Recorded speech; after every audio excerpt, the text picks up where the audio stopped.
First tonight to the federal election campaign and the Prime Minister's pledge to set up a citizens' assembly on climate change.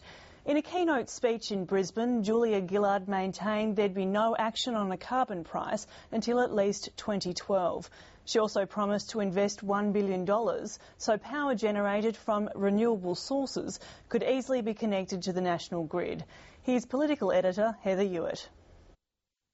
Coal and oil have got to go. Hey, hey. Ho, ho. Coal and oil have got to go. Hey, hey. Ho, ho.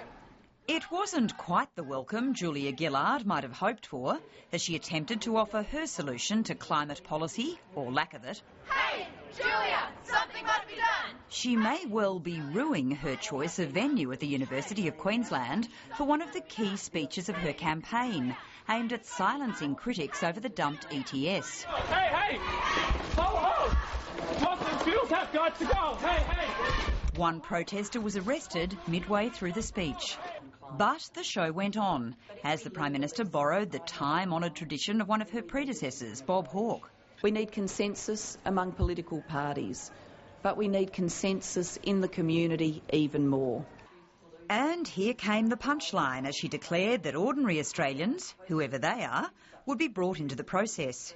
And so today I announce that if we are re-elected, I will deliver a dedicated process, a citizens' assembly, to examine over 12 months the evidence on climate change. Julia Gillard has bought herself time on an issue that had to be addressed somehow in this campaign, since she'd ruled out action on a carbon price until at least 2012.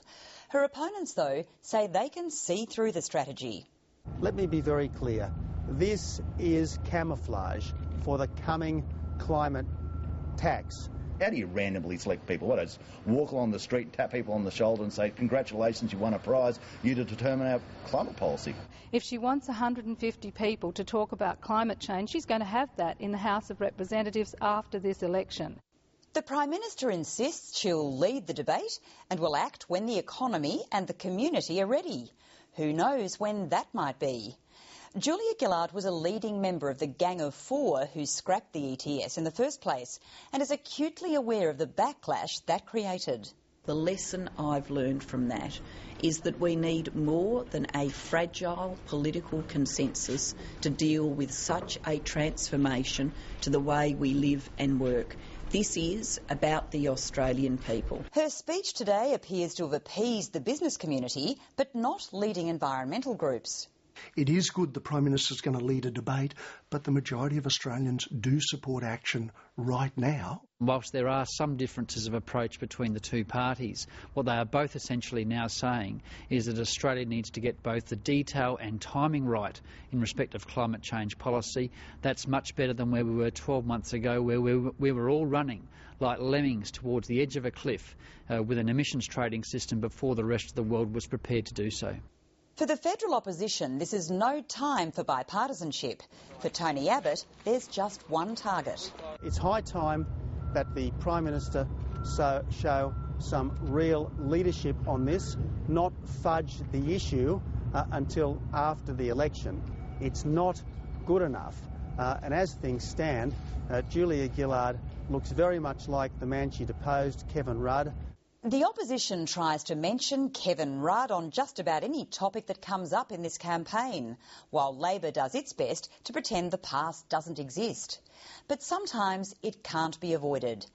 The ABC's new 24-hour news service last night reported that Cabinet and official sources say Kevin Rudd showed a casual disregard on national security matters, that he often turned up late to meetings of Cabinet's National Security Committee and at times allowed his Chief of Staff, Alistair Jordan, to take his place.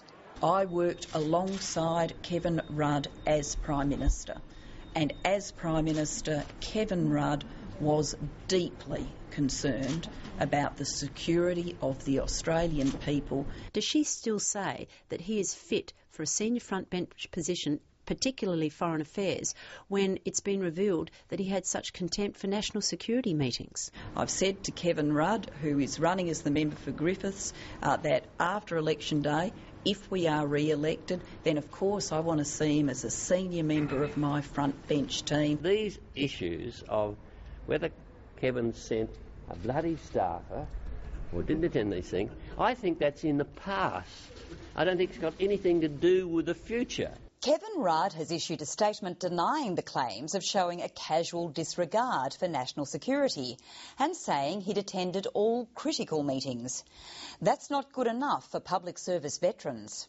Now, if the Prime Minister calls a national security meeting and then is not available for it, there's something very strange going on. The Prime Minister himself says this is the highest duty of government, and yet then we find he's either late or doesn't turn up. You've been at these sort of meetings. Yes. Are you shocked that something like this could go on? Yes. There are now much louder rumblings in government ranks that Julia Gillard shouldn't have Kevin Rudd back on the Cabinet team, especially if he's so keen to find a second job at the United Nations. Heather Ewart there.